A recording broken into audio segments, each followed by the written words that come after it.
गुरुर्ब्रह्मा गुरुर्विष्णु गुरुर्देवो महेश्वरः गुरुर्साक्षात् परब्रह्म तस्मै श्री गुरुवे नमः।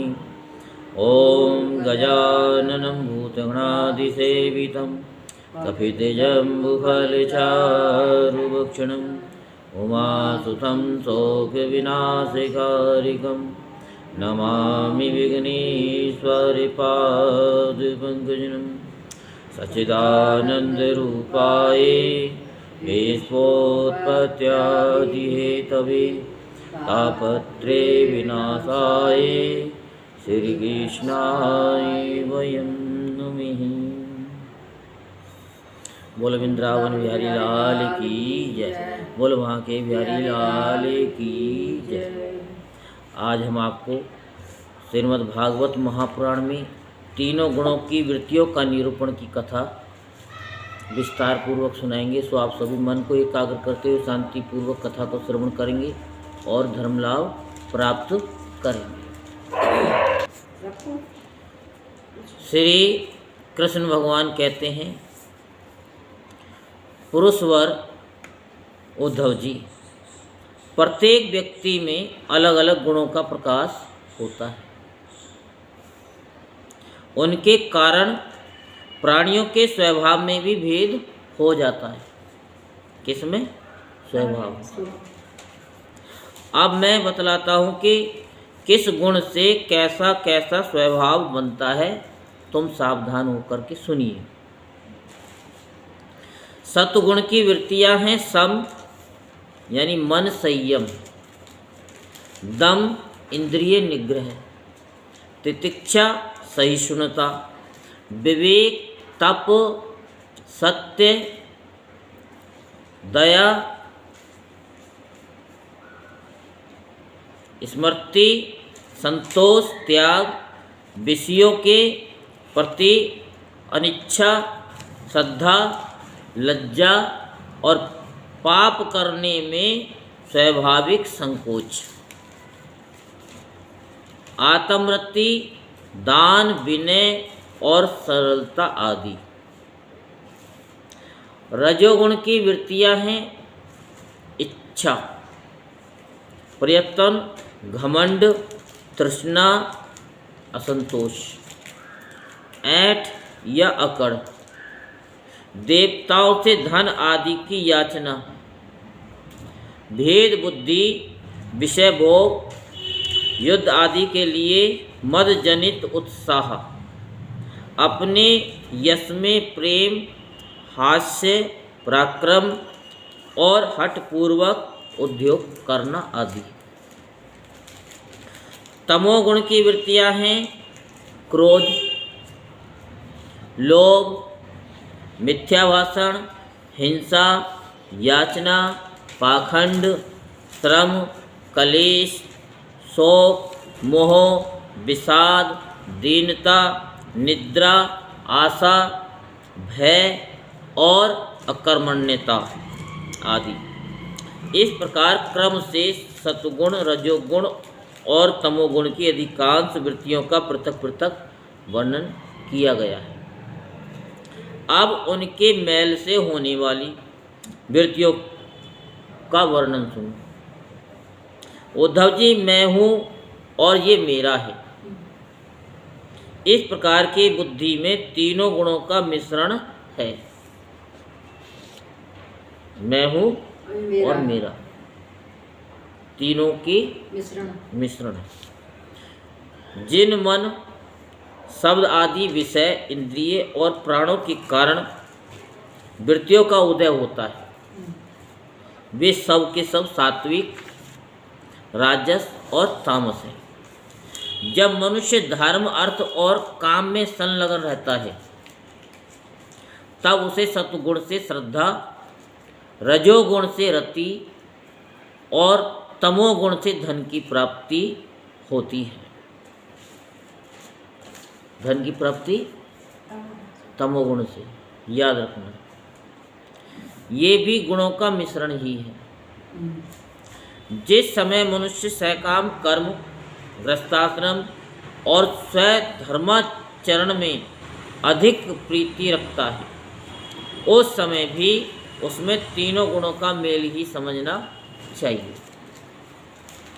मानसिक शांति और जितेंद्रियता आदि गुणों से सत्वगुणी पुरुष की, कामना आदि से रजोगुणी पुरुष की और क्रोध, हिंसा आदि से तमोगुणी पुरुष की पहचान करें।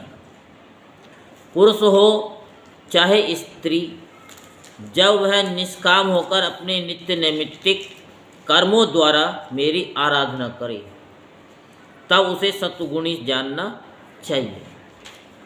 सकाम भाव से अपने कर्मों के द्वारा मेरा भजन पूजन करने वाला रजोगुणी है, और जो अपने शत्रु की मृत्यु आदि के लिए मेरा भजन पूजन करे, उसे तमोगुणी समझना चाहिए।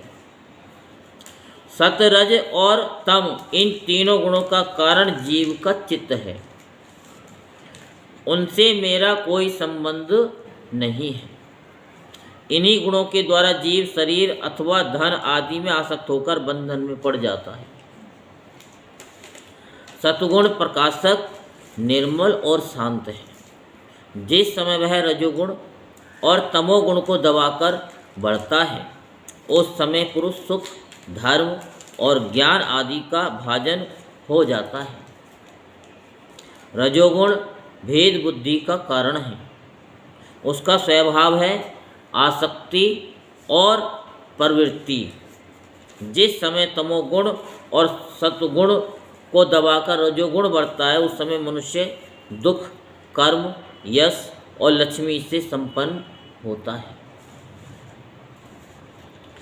तमोगुण का स्वरूप है अज्ञान। उसका स्वभाव है आलस्य और बुद्धि की मूढ़ता। जब वह बढ़कर सत्वगुण और रजोगुण को दबा लेता है, तब प्राणी तरह तरह की आशाएं करता है, शोक मोह में पड़ जाता है, हिंसा करने लगता है अथवा निद्रा आलस्य के वशीभूत होकर पड़ा रहता है। जब चित्त प्रसन्न हो, इंद्रियां शांत हो, देह निर्भय हो और मन में आसक्ति न हो, तब सत्वगुण की वृद्धि समझनी चाहिए। सत्वगुण मेरी प्राप्ति का साधन है।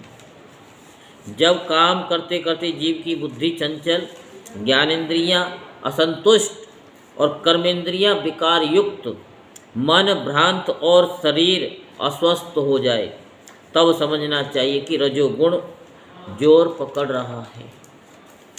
जब चित्त ज्ञानेंद्रियों के द्वारा शब्द आदि विषयों को ठीक ठीक समझने में असमर्थ हो जाए और खिन्न होकर लीन होने लगे, मन सूना सा हो जाए तथा अज्ञान और विषाद की वृद्धि हो, तब समझना चाहिए कि तमोगुण वृद्धि पर है।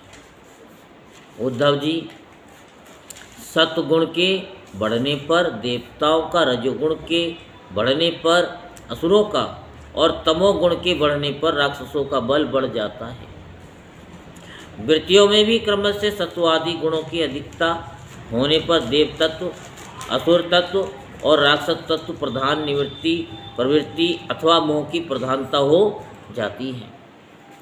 सत्वगुण से जागृत अवस्था, रजोगुण से सपन अवस्था और तमोगुण से सुषुप्ति अवस्था होती है।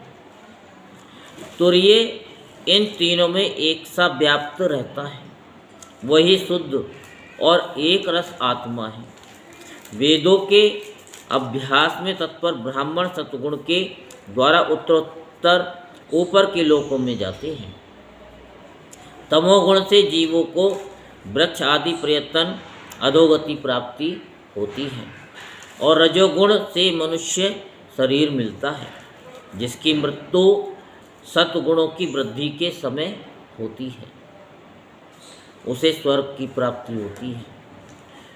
जिसकी रजोगुण की वृद्धि के समय होती है, उसे मनुष्य लोक मिलता है और जो तमोगुण की वृद्धि के समय मरता है उसे नरक की प्राप्ति होती है। परंतु जो पुरुष त्रिगुणातीत जीवन मुक्त हो गए हैं उन्हें मेरा ही प्राप्ति होती है, अर्थात मेरी ही प्राप्ति होती है। जब अपने धर्म का आचरण मुझे समर्पित करके अथवा निष्काम भाव से किया जाता है तब वह सात्विकी होता है। जिस कर्म के अनुष्ठान में किसी फल की कामना रहती है वह राजसिक होता है, और जिस कर्म में किसी को सत्ता न यानी सताने अथवा दिखाने आदि का भाव रहता है वह तामसिक होता है। शुद्ध आत्मा का ज्ञान सात्विकी है, उसको कर्ता भोक्ता समझना राजस ज्ञान है, और उसे शरीर समझना तो सर्वदा तामसिक है। इन तीनों से विलक्षण मेरे स्वरूप का वास्तविक ज्ञान निर्गुण ज्ञान है। वन में रहना सात्विकी निवास है, गांव में रहना राजस है, और जुआ घर में रहना तामसिक है।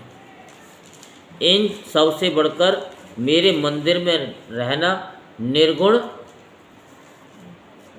निवास है। अनासक्त भाव से कर्म करने वाला सात्विक है, रागंध होकर कर्म करने वाला राजसिक है, और पूर्वापर विचार से रहित होकर करने वाला तामसिक है। इनके अतिरिक्त जो पुरुष केवल मेरी शरण में रहकर बिना अहंकार के कर्म करता है वह निर्गुण करता है। आत्मज्ञान विषयक श्रद्धा सात्विकी श्रद्धा है, कर्म विषयक श्रद्धा राजस है, और जो श्रद्धा अधर्म में होती है वह तामस है। तथा मेरी सेवा में जो श्रद्धा है वह निर्गुण श्रद्धा है।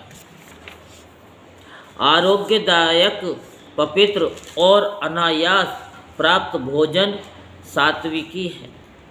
रसेंद्रिय को रुचिकर और स्वाद की दृष्टि से युक्त आहार राजस है, तथा दुखदायी और अपवित्र आहार तामस है। अंतर्मुक्ता से आत्मचिंतन से प्राप्त होने वाला सुख सात्विक है। वही मूर्खता से विषयों से प्राप्त होने वाला राजस है, तथा अज्ञान और दीनता से प्राप्त होने वाला सुख तामस है। और जो सुख मुझसे मिलता है वह तो तुरा यानी गुणातीत और अप्राकृतिक है।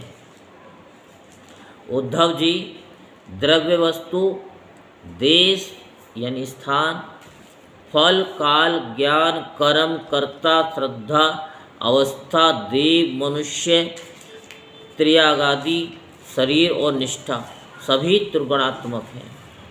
नर रतन पुरुष और प्रकृति के आश्रित जितने भी भाव हैं सभी गुण में हैं। वे चाहे नेत्रादि इंद्रियों से अनुभव किए हों, शास्त्रों के द्वारा लोक लोकांतरों के संबंध में सुने गए हों, अथवा बुद्धि के द्वारा सोचे विचारे गए हों। जीव को जितनी भी योनियां अथवा गतियां प्राप्त होती हैं वे सब उनके गुणों और कर्मों के अनुसार ही होती हैं।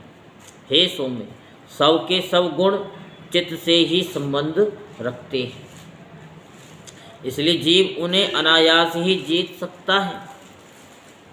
जो जीव उन पर विजय प्राप्त कर लेता है वह भक्ति योग के द्वारा मुझ में ही परिनिष्ठित हो जाता है और अंततः मेरा वास्तविक स्वरूप, जिसे मोक्ष भी कहते हैं, प्राप्त कर लेता है। ये मनुष्य शरीर बहुत ही दुर्लभ है। इस शरीर में तत्व ज्ञान और उसमें निष्ठा रूप विज्ञान की प्राप्ति संभव है। इसलिए इसे पाकर बुद्धिमान पुरुषों को गुणों की आसक्ति हटाकर मेरा भजन करना चाहिए। विचारशील पुरुष को चाहिए कि बड़ी सावधानी से सत्वगुण के सेवन से रजोगुण और तमोगुण को जीत ले, इंद्रियों को वश में कर ले और मेरे स्वरूप को समझकर मेरे भजन में लग जाए। आसक्ति को लेश मात्र भी न रहने दे। योग युक्ति से चित्तवृत्तियों को शांत करके निरपेक्षता के द्वारा सत्वगुण पर भी विजय प्राप्त कर ले। इस प्रकार गुणों से मुक्त होकर जीव अपने जीव भाव को छोड़ देता है और मुझ में या मुझसे एक हो जाता है। जीव लिंग शरीर रूप अपनी उपाधि जीव तत्व से तथा अंतःकरण में उदय होने वाली सत्वादि गुणों की वृत्तियों से मुक्त होकर मुझ ब्रह्म की अनुभूति से एकत्व दर्शन से पूर्ण हो जाता है और वह फिर बाह्य अथवा आंतरिक किसी भी विषय में नहीं जाता। बोलो वृंदावन बिहारी लाल की जय, बोलो बांके बिहारी लाल की जय। कल हम आपको पुरुरवा की वैराग्योयुक्ति की कथा सुनाएंगे, इसलिए आप चैनल को सब्सक्राइब कर लें जिससे कि आगे की कथा आपको मिल सके। बोलो वृंदावन बिहारी लाल की जय, बोलो बांके बिहारी लाल की जय। जय जय श्री राधे श्याम, जय जय श्री राधे श्याम, जय जय श्री राधे